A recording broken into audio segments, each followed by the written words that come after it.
Milestone কলেজের বিমান দুর্ঘটনায় নিহতদের সাফের শিরোপা উৎসর্গ করল বাংলাদেশ। ম্যাচ শেষে সংবাদ সম্মেলনে জানান অধিনায়ক হাফিদা খন্দকার প্রান্তি, নেপালের সাথে দারুণ পারফরমেন্স করে খুশি সাগরিকা। আসলে অনেক ভালো লাগতেছে যে আমরা চ্যাম্পিয়ন হয়েছি। আর আমি 3 ম্যাচ বাতিল হয়ে যাওয়ার পর অনেক কষ্ট লাগতেছিল যে আমি খেলতে পারতেছিলাম না।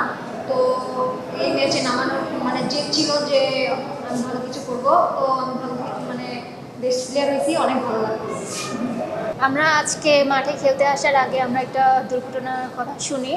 তো আমরা যখন মাঠে আসি তারপরে আমরা চিন্তা করি যে আজকে আমরা খেলবো তাদের জন্য, যারা নিহত হয়েছে বাংলাদেশ বিমান বাহিনী, তারপরে মাইলস্টোন কলেজের শিশুরা, যারা নিহত হয়েছে আহত হয়েছে তাদেরকে উৎসর্গ করবো আমরা আজকের এই জয়টা।